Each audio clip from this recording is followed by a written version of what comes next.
बच्चों, ब्राह्मण बड़े दुखी हृदय से अपनी पत्नी से कह रहा था कि कितनी बार मैंने तुमको समझाया कि इस अंधेर नगरी को छोड़कर कहीं और चले, पर तुम नहीं मानी और यही हट करती रही कि ये मेरे बाप दादा का गांव है, यहीं रहूंगी। ब्राह्मण अपनी पत्नी से क्या कर रहा है कि तुमको मैंने बहुत बार समझाया कि इस गांव को छोड़कर कहीं और चलते हैं, पर तुम नहीं मानी और अपने बाप दादा का गाँव समझकर यही रहने का निर्णय लिया।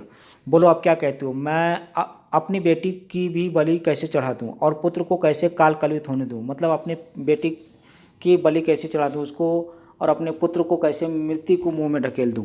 यदि मैं शरीर त्यागता हूं तो फिर इन अनाथ बच्चों का भरण पोषण कौन करेगा? अगर मैं अपने शरीर को त्याग करता हूं, मैं मृत्यु के मुंह में जाता हूं, तो इन बच्चों का पालन पोषण कौन करेगा? ये तो अनाथ हो जाएंगे। हाय, मैं अब क्या करूं? और कुछ करने से अच्छा उपाय यही है कि सभी एक साथ मौत को गले लगा ले, यही अच्छा होगा। ब्राह्मण कह रहा है कि हम सभी परिवार मिलकर एक साथ ही मृत्यु को गले लगा लेते हैं, इससे बहुत अच्छा रास्ता कोई और नहीं है। कहते कहते ब्राह्मण सिसक सिसक कर रो पड़ा और ब्राह्मण जोर जोर से रोने लगा। ब्राह्मण की पत्नी रोती रोती बोली, प्राणनाथ, हे स्वामी, मुझसे मरने का कोई दुख नहीं है। मेरी मृत्यु के बाद आप चाहे तो दूसरी पत्नी ला सकते हैं। अब मुझे प्रसन्नतापूर्वक आज्ञा दे ताकि मैं राक्षस का भोजन बनूं। पत्नी अपने पति से कह रही है कि मैं मर जाऊंगी तो कोई दिक्कत नहीं है, आप दूसरी शादी करके पत्नी ले आएंगे और ठीक है, तो मुझे आज्ञा दीजिए, मैं राक्षस का भोजन हूँ। पत्नी की यह व्यथा भरी बातें सुनकर ब्राह्मण से रह न गया। वो बोला, है प्रिय, मुझसे बड़ा दुरात्मा और पापी कौन होगा जो तुम्हें राक्षस की बलि चढ़ाकर खुद जीवित रहे? ब्राह्मण ने क्या कहा कि मेरे जैसा पापी कोई नहीं होगा, दुरात्मा कोई नहीं होगा जो तुम्हें राक्षस की बलि चढ़ाकर खुद जीवित रहे। माता पिता को इसी तरह बातें करते देख ब्राह्मण की बेटी से रह नहीं गया और उसने करुण स्वर में, पिताजी, अच्छा तो यह है कि राक्षस के पास मुझे भेज दो। माता पिता को इस तरह से दुखी देखकर बेटी बोली कि राक्षस के पास मुझे भेज दो। सबको इस तरह रोते देखकर ब्राह्मण का नन्हा सा बालक पास में पड़ी एक सूखी लकड़ी हाथ में लेकर घुमाता हुआ बोला, उस राक्षस को तो मैं ही इस लकड़ी से इस तरह जोर से मार डालूंगा।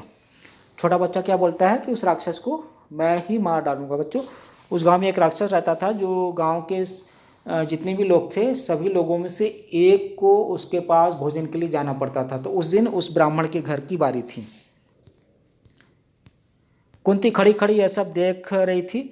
अपनी बात कहने का उसने ठीक मौका देखा। वह बोली, हे ब्राह्मण, क्या आप कृपा करके मुझे बता सकते हैं कि आप लोगों के इस असमय दुख का कारण क्या है? कुंती ने ब्राह्मण से पूछा कि आप लोगों के दुख का कारण क्या है?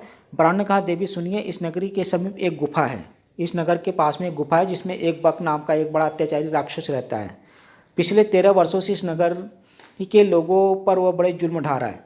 इस देश का राजा जो वैत्रकीय नाम के महल में रहता है वह बहुत ही निकम्मा है, प्रजा को राक्षस के अत्याचार से नहीं बचा रहा है। इससे घबराकर नगर के लोगों ने मिलकर उससे एक बड़ी अनुनय विनय की कि कोई ना कोई नियम बना ले। राजा भी बहुत ही निकम्मा है, वो प्रजा की देखभाल नहीं करता और सभी नगर के जनता ने मिलकर एक नियम बनाया, समझौता किया राक्षस से। बकासुर ने लोगों की ये बात मान ली। तब से इस समझौते के अनुसार यह नियम बना हुआ है कि लोग बारी बारी से एक एक आदमी और खाने की चीज़ें हर सप्ताह उसके पास दिया करते हैं। इस सप्ताह में उस राक्षस के खाने के लिए आदमी और भोजन भेजने की बारी हमारी है। ब्राह्मण की पत्नी ने क्या बताया कि आज हमारी बारी है उस राक्षस के पास भोजन और एक आदमी भेजने की। अब तो मैंने यही सोच लिया है कि सबको साथ लेकर ही राक्षस के पास चला जाऊंगा। आपने पूछा सो आपको बता दिया, इस कष्ट को दूर करना तो आपके बस में नहीं है। ब्राह्मण ने कहा कि आपने पूछा इसलिए मैंने बता दिया कि मैं अपने पूरे परिवार के साथ उस राक्षस के पास जा रहा हूँ, क्योंकि इस तरह के जीवन से अच्छा है कि एक साथ हम सभी मर जाएं।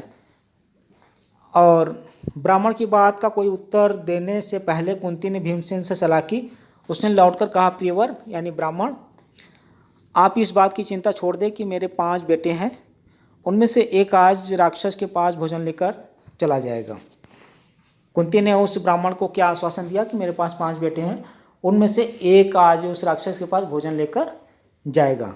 ब्राह्मण से कुंती ने कह दिया। ठीक बच्चों।